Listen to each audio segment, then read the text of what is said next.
الحمدللہ رب العالمین، تمام تعریفیں اس اللہ کے لیے، اس خلاق عالم کے لیے جو پورے عالم کا رب ہے، جو پورے عالم کا پالنہار ہے۔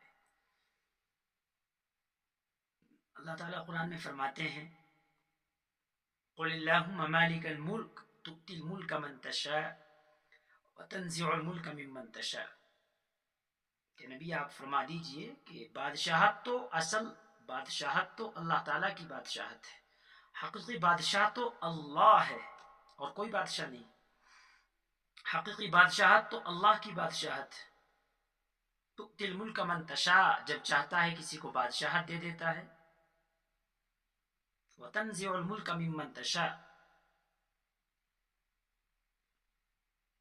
جس کو چاہتا ہے بادشاہت دیتا ہے، جس سے چاہتا ہے بادشاہت چھین لیتا ہے۔ وتعز من تشاء وتذل من تشاء، اور جب چاہتا ہے، جس کو چاہتا ہے عزت دیتا ہے، جس کو چاہتا ہے ذلت دیتا ہے۔ تو یہ اللہ تعالیٰ کا نظام ہے کہ وقت حالات بدلتے رہے، دور بدلتا گیا، کبھی کسی کو بادشاہت دے دی گئی، کبھی کسی کو فقیر بنا دیا گیا، کبھی کسی کو تخت شاہی پہ بٹھایا گیا، کبھی کسی کو تخت شاہی سے اتارا گیا۔ یہ اللہ تعالیٰ باقاعدہ کرتے رہے۔ تو میں آج آپ سے آیا صوفیہ کی تاریخ باقاعدہ مختصراً عرض کرنے لگا ہوں۔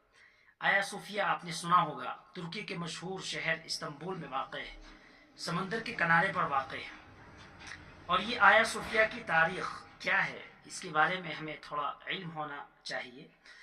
آیا صوفیہ کو 1500 سال پہلے بازنطینی عہد کے اندر باقاعدہ تعمیر کیا گیا، چرچ کے نام پر، گرجا گھر کے طور پر اس کو تعمیر کیا گیا۔ 900 سال بعد سلطنت عثمانیہ کی فوج نے استنبول پر قبضہ کیا اور اس کو مسجد میں تبدیل کر دیا گیا۔ 900 سال تک یہ عمارت آیا صوفیہ کی گرجا گھر کے طور پر کھڑی رہی، اور 900 سال کے بعد جب سلطنت عثمانیہ قائم ہوئی تو سلطنت عثمانیہ نے اس پر استنبول پر قبضہ کیا اور اسے مسجد میں تبدیل کر دیا گیا۔ 80 سال قبل خلافت عثمانیہ ختم ہوئی تو اسے عجائب گھر میں تبدیل کر دیا گیا، یعنی آیا صوفیہ کو سن 1934 میں ایک میوزیم میں تبدیل کر دیا گیا، میوزیم بنا دیا گیا اس کا، اور 2020 میں اسے پھر دوبارہ مسجد کی حیثیت حاصل ہوئی، جبکہ مسجد کو 24 جولائی 2020 میں عبادت کے لیے کھول دیا گیا۔ یہ اللہ کا نظام ہے۔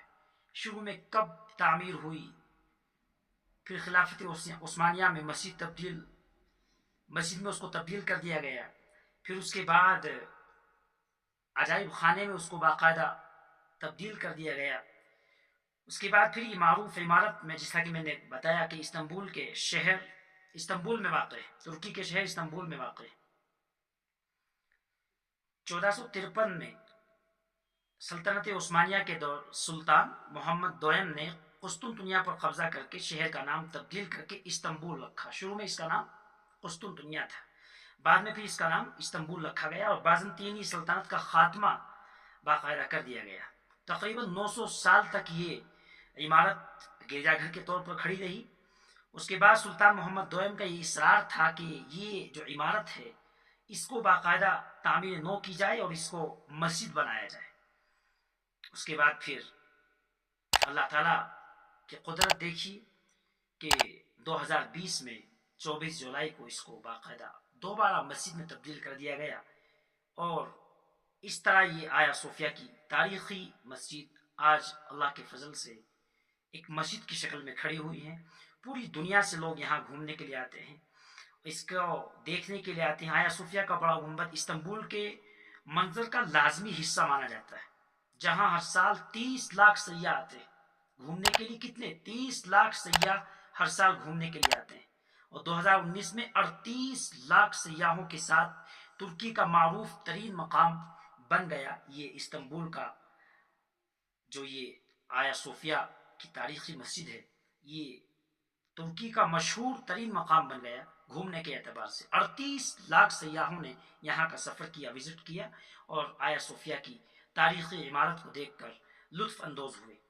تو یہ اللہ تعالیٰ کا نظام ہے کہ اللہ تعالیٰ کبھی اوپر کبھی نیچے، کبھی اوپر کبھی نیچے، کبھی کسی کو بادشاہ، کسی کو فقیر، کسی کو امیر، کسی کو غریب، کسی کو غنی، کسی کو مالدار، کسی کو فقیر. یہ اللہ تعالیٰ کا نظام ہے کہ اللہ تعالیٰ یہ سب کچھ کرتے رہے ہیں. یہ اللہ کی عادت شریفہ رہی ہے. دنیا کے نظام کو اتھل پتھل کرتے رہے ہیں تاکہ دنیا والوں کو یہ باقاعدہ گھمنڈ اور کبر نہ ہو جائے کہ جو کچھ کر رہے ہیں وہ ہمارا اپنا ہے. ہم بادشاہ بن گئے ہیں تو ہمارا اپنا معاملہ ہے، اب ہمیں کوئی اتار نہیں سکتا. اللہ تعالیٰ کہتے ہیں کہ نہیں نہیں، ایک ذات ہے جو آپ کو اتار بھی سکتی ہے، آپ کو بٹھا بھی سکتی ہے، آپ کو بادشاہ بنا بھی سکتی ہے، آپ کو فقیر بھی بنا سکتی ہے. تو اس لیے اسی کا ذکر میں نے اس آیت میں اللہ تعالیٰ نے باقاعدہ فرمایا، جو آیت میں نے پیش کی، قل اللہم مالک الملک تؤتی الملک من تشاء. اللہ تعالیٰ جس کو چاہے بادشاہت دے دے، جس سے چاہے بادشاہت لے لے. حقیقی بادشاہ تو اللہ ہے. وتعز من تشاء وتذل من تشاء. جس کو چاہے بادشاہت دے، جس سے چاہے لے لے. یہ آیا صوفیہ کی تاریخ اس کا ایک مصداق ہے کہ دیکھو یہ آیا صوفیہ کی تاریخ، آیا صوفیہ کی جو مسجد ہے، جو آج مسجد میں باقاعدہ تبدیل ہو گئی ہے، اس کو پہلے کس نے بنایا، پھر یہ کس کے پاس گئی، پھر کس کے پاس گئی، پھر اس کا کیا بنایا، آج یہ کس کے پاس. یہ اللہ کا نظام ہے. آج یہ مسجد ہے، کل کیا خبر کیا ہو جائے. یہ اللہ تعالیٰ کا نظام ہے.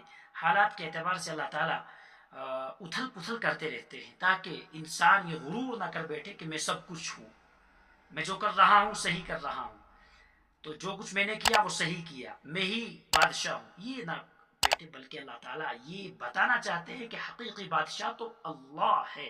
وہ جو چاہے کرے گا، اس میں کسی کو کوئی کچھ کہنے کا یا دخل اندازی کا حق حاصل نہیں ہے. اللہ جو چاہے کرے. وہ مالک الملک ہے، وہ بادشاہوں کا بادشاہ ہے، وہ خلاق عالم ہے، وہ رزاق عالم ہے، وہ جبار ہے، قہار ہے، رزاق ہے، ساری صفات کا مالک ہے. جو چاہے جیسے چاہے کر سکتا ہے. آپ کو کوئی اختیار نہیں ہے. اللہ تعالی ہم سب کو عمل کی توفیق